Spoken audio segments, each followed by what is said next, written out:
There's a particular resignation that settles into your bones around mid-semester, a mixture of caffeine-resistant fatigue and the dawning realization that approximately 40% of your students haven't read anything beyond the article headlines you assigned.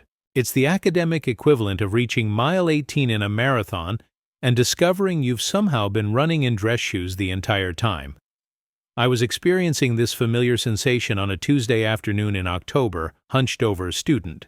Essays in my office when the first warning sign appeared. Of course, like most warning signs in life, I failed to recognize it for what it was, instead interpreting the shadow that fell across my desk as just another undergraduate seeking deadline. Extensions with the creativity of a fledgling fiction writer. Professor Harmon? Do you have a minute? I glanced up to find Caroline Myers leaning against my doorframe with the practiced casualness of someone who has spent considerable time positioning themselves to appear spontaneous. 22 years. Old, third-year literature major, with a minor in something impressively obscure that she managed to mention within the first 3 minutes of any conversation. Intelligent, articulate, and possessed of the particular brand of confidence that comes from never having had that confidence seriously challenged. Of course, I said, gesturing to the chair across from my desk, while discreetly checking my watch. Office hours were technically over, but academia operates on a sliding scale of availability directly proportional to one's fear of student evaluations. How can I help you? Caroline settled into the chair with feline grace, crossing legs clad in expensive denim. I've been thinking about your lecture on narrative unreliability in modern fiction. This was already unusual. Most students who appeared at my door wanted to discuss grades, not literary theory. My interest piqued despite my fatigue. What about it specifically? I'm fascinated by the idea that a narrator might not just be deceiving the reader but also themselves. It made me wonder how often we all do that. Construct narratives we believe while subconsciously knowing they're false. It was a thoughtful observation, the kind that reminds professors why we chose this peculiar profession despite its terminal case of meeting itis and the salary of a moderately successful food truck operator. That's an excellent point, I replied, fully engaged now. Self-deception is possibly the most common form of unreliable narration, both in literature and life. I think I'm doing it right now, she interrupted, leaning forward slightly. Pretending I came here to discuss literary theory when really I wanted to ask if you'd have dinner with me. The conversational equivalent of hydroplaning, that sudden loss of traction between thought and speech. I blinked twice, rapidly recalibrating. I'm sorry, what? Dinner, she repeated with a small smile. You, me, food. Conversation unrelated to narrative techniques or grading policies. I cleared, my throat buying seconds to formulate a response that wouldn't become a cautionary tale at faculty meetings. That's flattering, Caroline, but completely inappropriate. I'm your professor. Only until December, she countered. And you're not on my thesis committee. There's no technical conflict of interest beyond this semester. The alarming thing wasn't her proposition, but the clear evidence she'd researched the specific boundaries she was attempting to dismantle. I'd encountered student infatuations before in my 26 years of teaching. They're as common in academia as Tweed and imposter syndrome. But typically they remained safely theoretical, existing primarily in lingering office visits and slightly too personal. Essays. Caroline's direct approach suggested a commitment to converting theory to practice that I found simultaneously impressive and deeply concerning. The timing doesn't matter, I said firmly. The professor-student relationship maintains certain ethical boundaries regardless of technical oversight. I'm flattered but must decline. Caroline studied me with an analytical intensity better suited to deciphering Faulkner. Is it the age difference? Because that seems like an arbitrary social construct rather than a meaningful objection. I sighed, recognizing the familiar undergraduate tendency to dismiss social constructs as if they were merely optional guidelines rather than the complex scaffolding upon which functional societies operate. It's not about age, though for the record I'm 58, which makes me 36 years older than me. She supplied promptly. I'm aware. My father is 62. Age is just an accumulation of experiences, Professor Harmon. You've had more than me, which makes you more interesting, not less appropriate. This was rapidly devolving from awkward to problematic. I stood, signaling the conversation's end with what I hoped was respectful finality. Caroline, I appreciate your directness, but my answer is no. I'd be happy to continue our discussion of unreliable narrators during class hours, but this conversation needs to end now. Something flickered across her face, a brief recalibration, quickly masked by a smile that didn't quite reach her eyes. Of course, I apologize if I've made you uncomfortable. She gathered her things with fluid efficiency, pausing at the door. Just one question, Professor. Is it a categorical no to me specifically, or would you say no to any student? Because if it's the former, that feels like a judgment on me personally rather than an ethical stance. It was the kind of expertly crafted trap that makes teaching bright students simultaneously rewarding and exhausting. Answer that it's categorical, and she might simply wait until she's not your student. Answer that it's specific to her, and you've potentially created a discrimination issue. It's a categorical no to crossing professional boundaries with any student, current or former, I replied. It's also a personal no based on my own preferences and life circumstances, which I'm not obligated to explain. She nodded as if I'd just provided valuable data for some internal algorithm. Fair enough. See you Thursday, Professor. As she walked away, I had the distinct impression I'd just experienced the opening move in a game whose rules I didn't fully understand. I dismissed the thought as paranoia, born from too many academic thrillers and not enough sleep, closed my office, and headed home to my empty faculty apartment where I would spend the evening grading papers and pointedly not thinking about Caroline Myers or her disconcertingly direct invitation. Life, as it often does, was about to prove my dismissal of concern spectacularly misguided. The second warning sign appeared 2 days later during my Thursday seminar on contemporary American fiction. I was leading a discussion on the erosion of truth in an age of personalized digital realities when I noticed Caroline's conspicuous absence. This wouldn't normally register as noteworthy. Students miss classes for reasons ranging from legitimate illness to the siren call of perfect weather. But Caroline had never missed a session, often arriving early to secure the seat directly in my sightline. Has anyone heard from Caroline today? I asked during a lull in the discussion, keeping my tone casually administrative. Muted headshakes and indifferent shrugs from the assembled students. No one, it seemed, kept tabs on Caroline Myers. An odd social isolation for someone so objectively personable. I made a mental note to check in with her via email, then promptly forgot as the discussion veered into an unexpectedly heated debate about metafiction that consumed the remainder of the class. The email I received 3 hours later from the dean's office did not mention Caroline by name. It simply requested my presence at a meeting the following morning to discuss a matter of student concern. Such vague formulations are the academic equivalent of those ominous medical phrases like, "We'd like to run a few more tests," seemingly neutral yet laden with potential catastrophe. I arrived at Dean Whitmore's office precisely 5 minutes early, as is my custom for potentially unpleasant encounters.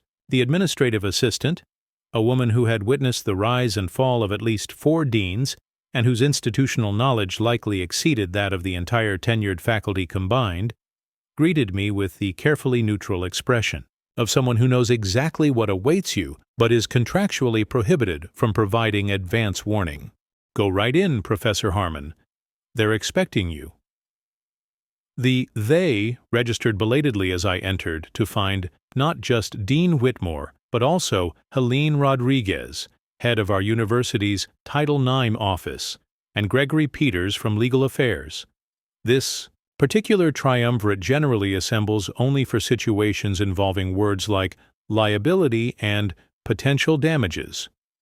"Robert, thank you for coming," Dean Whitmore began, gesturing to the one empty chair positioned conspicuously across from the 3 of them. "Please, have a seat." I sat, maintaining what I hoped was an expression of professional curiosity rather than the mounting dread I actually felt. "We've received a complaint," Whitmore continued, selecting each word with the precision of someone disarming an explosive device, "of a sensitive nature." "From Carolyn Myers," I said, connecting the dots with depressing speed. A quick exchange of glances among the triumvirate. Rodriguez took over, her voice carrying the practiced neutrality of someone who has mediated hundreds of potentially volatile conversations. "Yes, Ms. Myers has alleged that you've created an uncomfortable learning environment through what she describes as persistent personal attention and suggestive comments, the academic equivalent of vertigo, that sudden disorienting reversal of reality." "That's categorically false," I said, working to keep my voice level. "If anything, the exact opposite occurred. Caroline approached me after office hours on Tuesday with an inappropriate dinner invitation, which I firmly declined." Another exchange of glances. Peters cleared his throat. "Ms. Myers has provided text messages that appear to contradict that account." "Text messages?" I repeated. "That's impossible. I've never texted with Caroline or any other student. I don't even have her number." Rodriguez opened a folder and pushed a printed page across the desk. There, in damning digital black and white, was an apparent text conversation between Professor Harmon and Caroline, discussing meeting locations decidedly unrelated to academic pursuits. The language veered from inappropriately familiar to explicitly suggestive. "This is fabricated," I said, shock giving way to indignation. "I never wrote these. I've never even had this conversation. This is a complete fabrication." "Ms. Myers anticipated you might say that," Peters interjected smoothly. "She's provided corroborating evidence, witnesses who've observed your special attention to her, journal entries documenting your interactions dating back months, even a recorded conversation where your voice can be heard making suggestive comments." The room seemed to tilt slightly on its axis. "That's impossible," I repeated, aware I was beginning to sound like a malfunctioning robot. "I've never—" "Robert," Dean Whitmore interrupted, his tone suggesting we were shifting from inquiry to damage control. "The university takes these allegations extremely seriously. Given the evidence presented and our zero-tolerance policy regarding faculty-student relations, we're placing you on administrative leave, effective immediately, while we conduct a thorough investigation. The conversational equivalent of watching your house burn while firefighters discuss optimal hose pressure." "This is absurd," I managed. "I've been teaching at this university for 15 years with an unblemished record. I've never had a single complaint." "Which we acknowledge," Rodriguez said with practiced empathy. "However, the documentation Ms. Myers has provided is extensive. It suggests a pattern rather than an isolated incident. A pattern of something that never happened," I clarified, aware of how defensive I sounded, but unable to modulate through the shock. What possible motivation would I have for risking my entire career over a student? Peters offered a thin smile that contained no actual warmth. "Human behavior is rarely driven by rational risk assessment, Professor, particularly in matters of personal attachment." The implication hung in the air like smoke that I, a 58-year-old professor with decades of professional integrity, had somehow lost all judgment and propriety over a 22-year-old student. The absolute absurdity of it momentarily rendered me speechless. "We'll need your faculty ID and office keys," Whitmore continued into my silence. "Your classes will be covered by Professor Daniels for the remainder of the semester. We must ask that you refrain from contacting any students, particularly Ms. Myers, during the investigation. Any such contact could be construed as witness tampering or retaliation." The machinery of institutional self-protection was already in full motion, grinding forward with the relentless momentum of a glacier, slow, but ultimately unstoppable. I surrendered my ID and keys in a daze, signed paperwork without fully processing its contents, and found myself standing outside the administration building 20 minutes later, feeling like I'd experienced an academic version of a mugging. As I walked back to my faculty apartment, a journey I'd made thousands of times, but never with this particular hollow feeling in my chest. I tried to make sense of what had just happened. Caroline had clearly manufactured evidence, but why? Rejected attraction turned to vengeance seemed both too simple and too extreme. There had to be more to it. Some angle I wasn't seeing. The human brain rebels against chaos by seeking patterns. Mine was working overtime as I packed essential belongings, unsure how long this administrative leave might last, or whether I'd ever return to the classroom that had been the center of my professional life for 15 years. The unfairness was physically painful, like pressure behind my sternum that made each breath slightly more difficult than the last. I was placing books into a cardboard box when my phone buzzed, a number I didn't recognize. Reputation is such a fragile thing, isn't it, Professor? So easily shattered, so difficult to repair. I stared at the text, my hands suddenly cold. Another message appeared below the first. You should have just said yes to dinner. This could all go away with a simple change of heart. Caroline. It had to be. The casual confidence, the implied threat, the staggering arrogance of assuming I would now agree to her proposition to save my career. I felt something shift inside me. Shock and disbelief giving way to a cold, clarifying anger. I didn't respond, which prompted a third message. Think about it. Everyone deserves a second chance. I blocked the number, then immediately wondered if that would somehow be used against me as further evidence of inappropriate communication. This was the insidious nature of false accusations. They transformed even the most innocuous actions into potential ammunition, creating a paralyzing hyper-awareness of how everything might be twisted or reinterpreted. That night, alone in my apartment with boxes half-packed and my professional future suspended in uncertainty, I realized something that should have been obvious from the start. This wasn't about attraction or rejection at all. This was about power, specifically the power to destroy what someone else has built. Caroline hadn't wanted a relationship. She had wanted control. My rejection denied her that control, so she'd found another route to achieve it. The question was, what could I possibly do about it? The academic investigation process moves with the swift efficiency of continental drift. 2 weeks into my administrative leave, I'd received exactly one update from the university.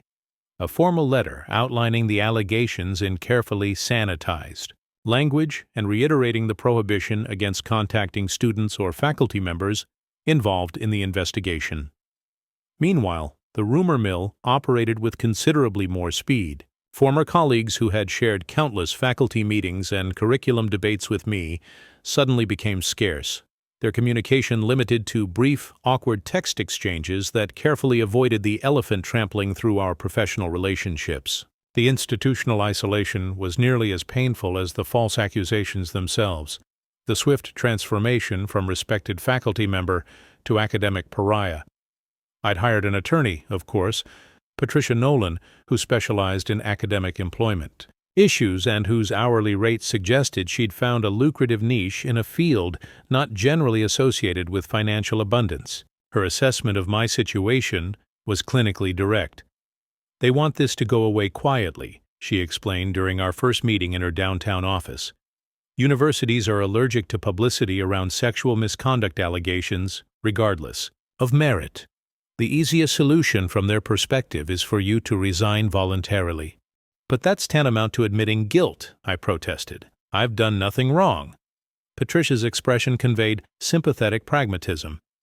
The truth and the optimal legal strategy aren't always perfectly aligned, Robert. Fighting this means a prolonged investigation, possible publicity, and a result that's far from guaranteed even if you're completely innocent. How can the result be uncertain if the allegations are entirely fabricated? Because this isn't a criminal trial, with beyond reasonable doubt standards. It's an internal university investigation where the burden often subtly shifts to the accused to prove innocence rather than the accuser to prove guilt. Add in the current cultural climate around power dynamics in academia, and the university has every incentive to err on the side of the student. The injustice was breathtaking in its completeness. So you're suggesting I resign from a position I've held for 15 years, effectively ending my academic career because of allegations that are demonstrably false? I'm suggesting we consider all options, including negotiating a resignation that includes a non-disclosure agreement and severance package. It might be the cleanest way to preserve your ability to secure a position elsewhere. The implication that my professional life at Yale was effectively over regardless of the investigation's outcome hit me with the force of a physical blow. I'd built my entire identity around being Professor Robert Harmon, respected academic and mentor. The prospect of that identity being stripped away based on fabricated texts and manipulated recordings was almost too much to comprehend. I need to fight this, I said finally, not just for my position here, but because capitulating to false accusations feels like a betrayal of everything I've tried to stand for. Patricia nodded, neither approving nor disapproving. Then we need to address the evidence directly. The texts, the recordings, the journal entries. We need to demonstrate they've been falsified or manipulated. How do we do that? We start by understanding our accuser better. She tapped a manicured finger on her legal pad. Tell me everything you know about Caroline Myers. The question gave me pause. Despite having taught Caroline in 3 separate courses over the past 2 years, I realized I knew remarkably little about her beyond the classroom. She was an excellent student, insightful, articulate, consistently prepared. She'd mentioned, coming from Florida, I recalled, and there was something about a father in business or finance. But personal details? Virtually none. I think this is part of the problem, I admitted.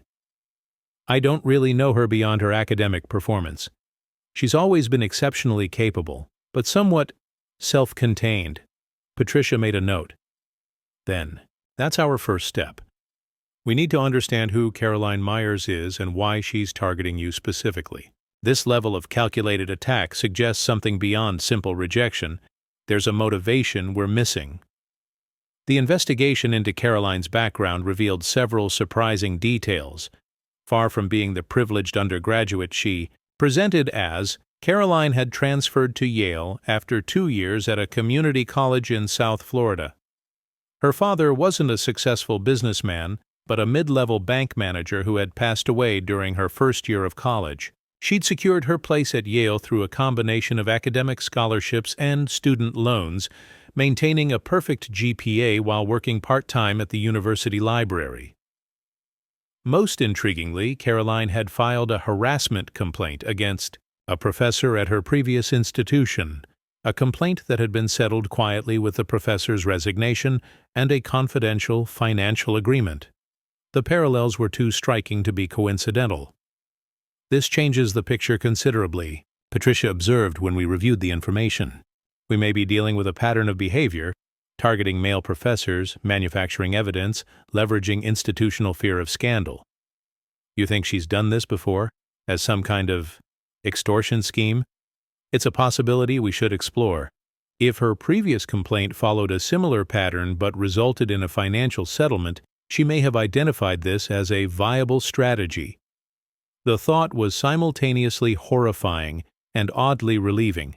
The idea that this wasn't personal, but rather a calculated scheme Caroline had executed before. It provided a coherence to her actions that mere rejected attraction couldn't explain. Armed with this new context, Patricia arranged a meeting with Dean Whitmore and the university's legal counsel, presenting our findings and requesting a more thorough examination of the evidence Caroline had provided.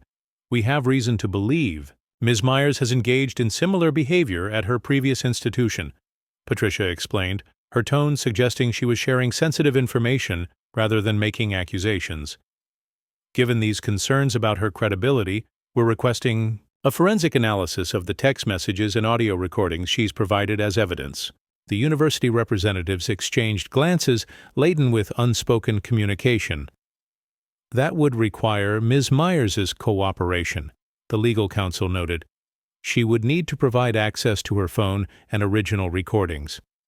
If she has nothing to hide, that shouldn't be problematic, Patricia countered smoothly. unless there's concern about what such an analysis might reveal about the authenticity of the evidence. It was a masterful maneuver, placing the burden back on the accuser without directly challenging the university's handling of the case. Dean Whitmore cleared his throat, clearly recalibrating. "We'll take your request under advisement and discuss it with Ms. Myers. In the meantime, Professor Harmon remains on administrative leave pending the completion of our investigation." It wasn't victory, but it was movement. The first crack in the seemingly impenetrable institutional response to Caroline's accusations. As we left the administration building, Patricia allowed herself a small smile. "They're worried," she observed. The mention of her previous complaint changed the temperature in that room considerably. What happens now? Now we wait to see how Caroline responds to the request for forensic analysis. If she's fabricated evidence, she has two choices: refuse and damage her credibility, or agree and risk exposure. Caroline's response came 3 days later, and from an unexpected direction. Rather than addressing the request for forensic analysis, she filed a formal complaint with the university's ethics committee, alleging that I had hired a private investigator to harass and intimidate her by investigating her background, an act she characterized as retaliation and further evidence of my obsessive behavior. It was a clever deflection, shifting attention from the credibility of her evidence to my response to her accusations. The ethics committee promptly added this new complaint to their investigation, effectively complicating and extending an already tortuous process. "She's good," Patricia acknowledged when I called her in a state of frustrated disbelief. "She understands institutional dynamics, how to leverage procedural mechanisms to maintain initiative and keep you on the defensive." "This is insane," I said, pacing my apartment like a caged animal. "She's essentially weaponizing the university's own processes against me, and they're letting it happen." "Welcome to the wonderful world of academic politics," Patricia replied dryly, "where intellectual pursuit meets bureaucratic nightmare." The weeks dragged into months. Fall semester ended, winter arrived with its particular New England enthusiasm for creating physical discomfort, and I remained in limbo, neither formally dismissed nor reinstated, existing in an administrative purgatory where my only contact with the institution that had been my professional home came in the form of periodic updates about the ongoing investigation. I'd begun applying for positions at other universities, only to discover that academic gossip travels with the efficiency of a neural network. No one explicitly mentioned the allegations, but the consistent pattern of initial interest followed by sudden communication gaps told its own story. My academic reputation, built painstakingly over decades of teaching, research, and publication, had been effectively poisoned. The darkest moment came in early February, when I received an email from a former graduate student who'd gone on to teach at Princeton. She'd heard disturbing rumors about my conduct with female students and felt betrayed and disappointed, given how much she had respected and trusted me during her time at Yale. The past tense verbs cut deeper than any official university communication. "We need a different approach," I told Patricia during one of our regular status meetings. "The longer this drags on, the more my reputation suffers, regardless of the eventual outcome.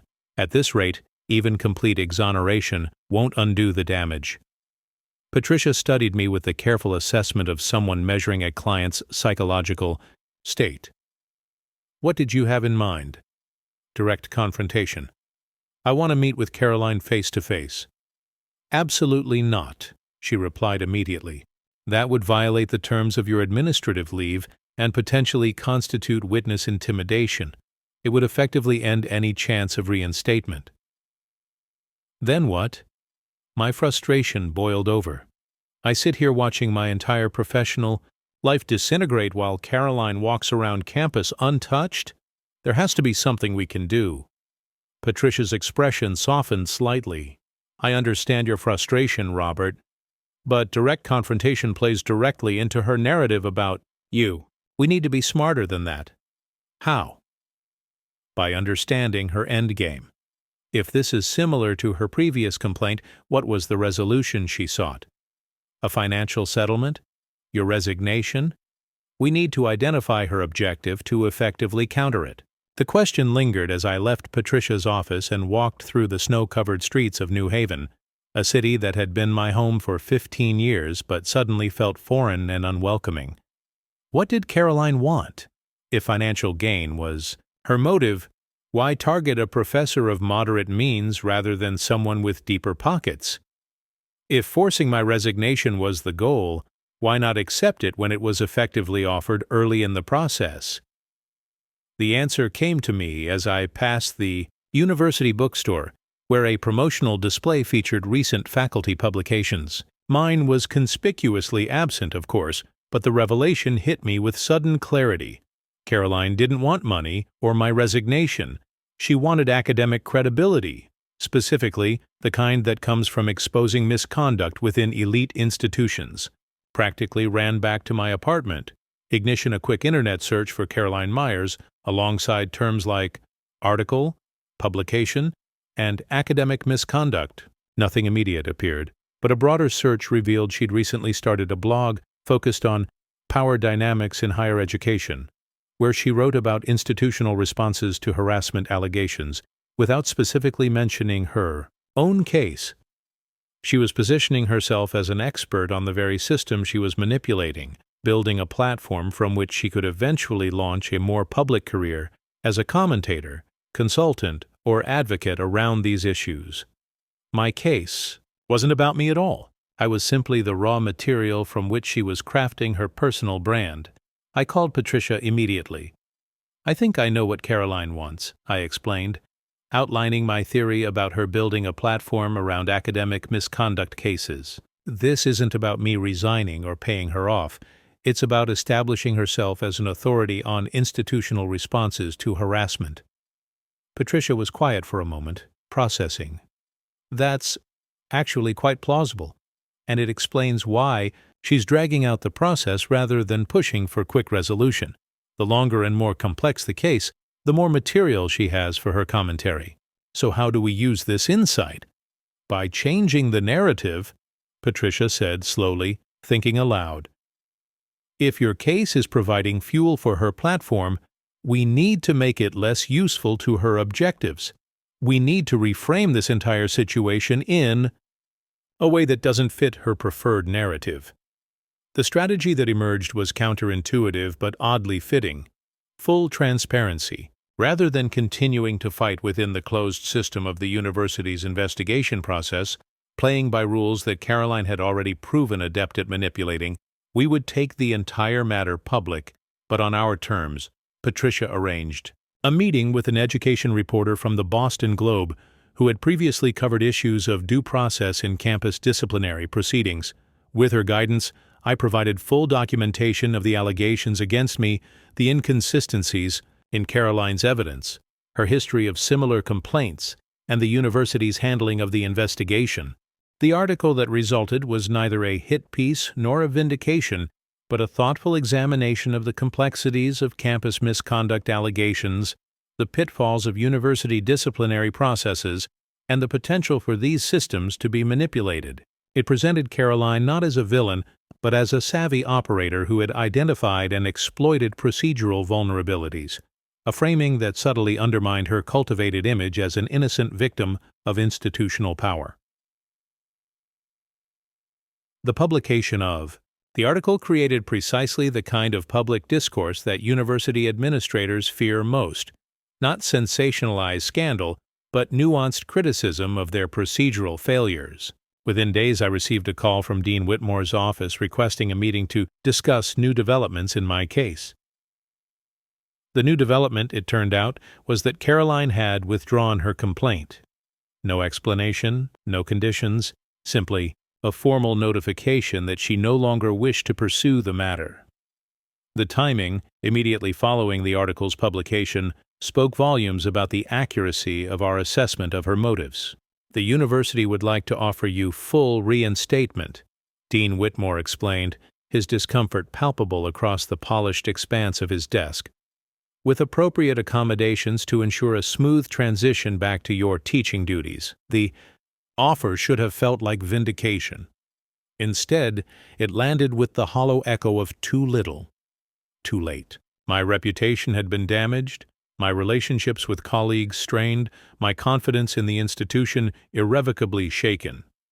Full reinstatement couldn't undo any of that. "I appreciate the offer," I said carefully, "but I'll need to consider whether returning is the right choice for me at this point." Dean Whitmore's surprise was evident. He'd clearly expected grateful acceptance rather than measured consideration. "Of course, take whatever time you need. The position remains open for you." I left his office with a curious lightness. Not the relief of exoneration, but the freedom of someone who suddenly realizes they have choices beyond the narrow parameters previously considered. The university that had been my professional home for 15 years no longer felt like the only possible context for my academic identity. 2 days later, I received an email from the University of Virginia's English department. They had read the Globe article and were impressed by my thoughtful handling of a difficult situation. They had an unexpected mid-year opening for a visiting professor position that could potentially transition to a permanent role. Would I be interested in discussing the opportunity? It was followed by similar messages from Amherst College and Williams College, smaller institutions but with excellent reputations and faculty-focused cultures, places where teaching was valued as highly as publication, where the bureaucratic machinery might be less susceptible to manipulation. As for Caroline, her blog went mysteriously quiet following the withdrawal of her complaint. A discreet inquiry through Patricia's network revealed she had taken a leave of absence from Yale and was reportedly considering transferring to another institution. Her brief career as a self-appointed expert on academic misconduct had ended, as abruptly as it had begun. I chose UVA in the end, drawn by the strength of their literature program, the change of geography, and perhaps most significantly, the straightforward way they had addressed the elephant in the room during my interview. "We've read the article and reviewed the situation," the department chair said simply. "We believe in due process and fair evaluation. What we see in you is an excellent teacher who handled an impossible situation with integrity. That's who we're hiring." It's been 6 months since I left New Haven for Charlottesville, a transition that initially felt like exile, but has gradually transformed into something closer to renewal. I'm teaching again, connecting with students, rebuilding the professional identity that Caroline's false accusations had threatened to destroy permanently. There are lingering effects, of course. I'm more cautious in my interactions with students, maintaining clearer boundaries and documenting communications more carefully. I sometimes catch myself hesitating before closing my office door for a private conversation, aware of how easily innocent actions can be reinterpreted through a lens of suspicion. But there's also a hard-won wisdom that I carry forward, an understanding of institutional dynamics and power structures that no amount of academic theory could have provided. I've experienced firsthand how quickly decades of professional integrity can be undermined, how easily administrative processes can be weaponized, how thoroughly reputation depends on factors beyond one's control. Occasionally, I think about Caroline and wonder what drove her to such elaborate deception. Was it simply opportunism, a calculated strategy for establishing a platform? Or was there something more complex at work? Perhaps her own experiences of powerlessness projected onto authority figures who became symbolic targets. I'll likely never know for certain, and I've made peace with that uncertainty. What I do know is that the academic life I've rebuilt here is somehow richer for having nearly lost it, more deliberately chosen, more deeply appreciated, more clearly aligned with my values rather than institutional expectations. There's a particular quality to second chances that makes them valuable beyond measure. Not just the opportunity regained, but the perspective that comes from having glimpsed its absence. As for Yale, they eventually concluded their investigation with a carefully worded report that managed to simultaneously acknowledge the withdrawal of the complaint, maintain procedural propriety, and avoid any explicit admission of misjudgment. Bureaucratic choreography at its finest. My position remains technically open should I choose to return, an institutional door left symbolically ajar to avoid the appearance of wrongdoing. I won't be walking through it. Some bridges once crossed don't invite return journeys.